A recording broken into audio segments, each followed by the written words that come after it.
Bonjour, je suis Carlo le Mexicain. Faites pas attention à mon accent, hein. C'est pas celui d'un Parisien qui essaye de prendre l'accent marseillais, c'est celui d'un Mexicain qui essaye de parler avec l'accent marseillais. Ça n'a rien à voir. Bah, je voudrais vous parler aujourd'hui. Là, moi, je suis un adepte de la sieste créative, hein. Moi, tout ce qui est compétitivité, performance, oulala, moi, je laisse ça aux financiers. Là, ils courent comme des hamsters dans leur roue. Moi, je fais des siestes créatives très longues et après, je me réveille 5 minutes par jour, j'ai des idées. Voilà.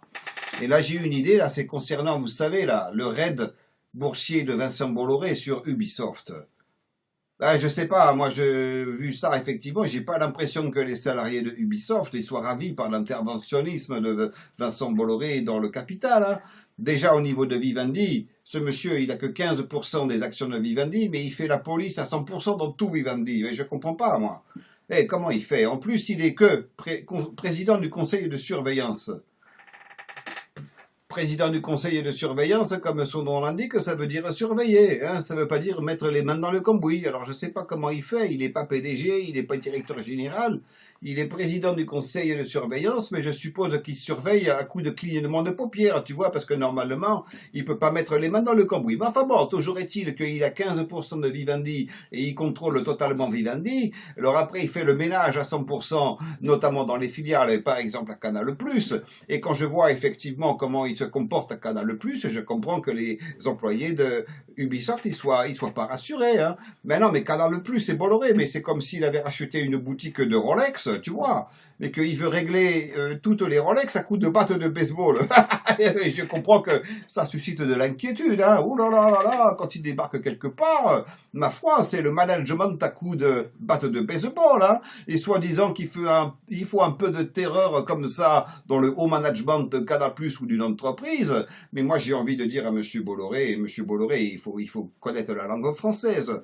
Quand on parle de terreur, il peut pas y avoir un peu de terreur. Je vous explique. La terreur, soit il n'y en a pas du tout, soit quand il y en a, elle est totale et absolue et elle règne en despote absolu sur les cœurs et les esprits. Vous comprenez? Donc dire un peu de terreur, ça veut dire que vous avez un petit souci avec le maniement de la langue française, ce qui est un petit peu un problème pour manager à très très haut niveau quand même, hein. Donc l'idée créative que j'ai eue pendant ma sieste créative, les salariés d'Ubisoft là, et oh, j'ai vu vos t-shirts là. We are Ubisoft, we are Ubisoft. Non mais c'est bien beau ça. Mais vous croyez que ça va changer le cours des choses? Eh, souvenez-vous, de Arthur Andersen là avec le scandale Enron. Eh ben oui, ils ont mis aussi des beaux t-shirts. We are Andersen. Mais oui, mais bien sûr. Mais vous croyez que ça a changé la face du monde? Penses-tu, peu cher? Mais non. Arthur Andersen, il a disparu. Maintenant, ça s'appelle Accenture et la société, elle a été splittée en plusieurs entreprises. Alors, c'est terminé, ça. Mais non, il faut passer à l'action, les gars. Eh, c'est pas compliqué. C'est un jeu capitaliste, un jeu boursier. C'est celui qui a le plus d'actions qui va prendre le contrôle de Ubisoft. Alors, c'est pas compliqué. Puisque les frères Guillemot, là, ils raclent les fonds de tiroir pour acheter tout ce qu'ils peuvent d'actions. Aidez-les. Vous êtes 10 000 dans le monde. 10 000 salariés Ubisoft à Montreuil, à Montréal et tout ça. Si chacun d'entre vous achète une action, ou deux, ou trois, eh ben, ma foi, ça peut faire la différence.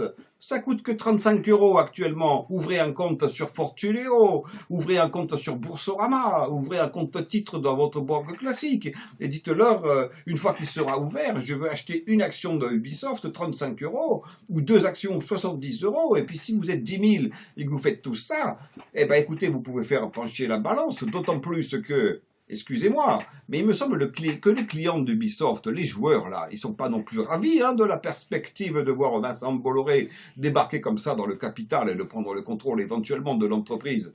Mais vous savez quoi? Les clients, vos clients à Ubisoft, ils sont 100 millions dans le monde, 100 millions.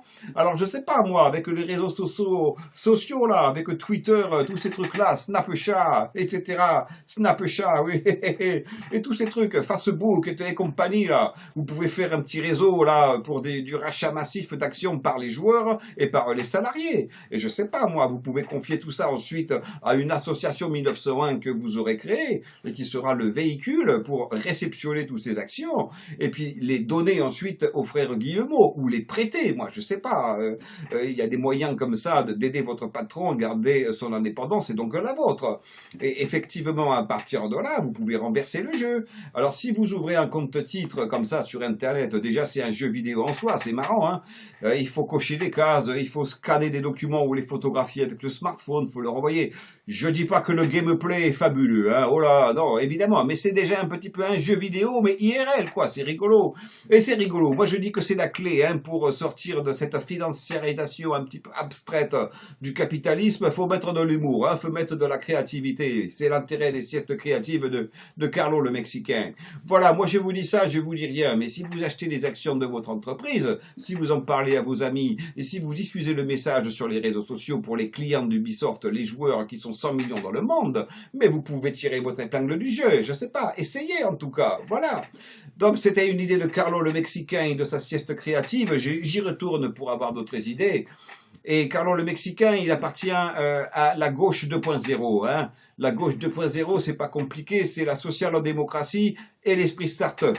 Hein, la social-démocratie pour le rôle quand même essentiel de l'État pour encadrer l'économie quand même, les empêcher de faire trop de bêtises, etc.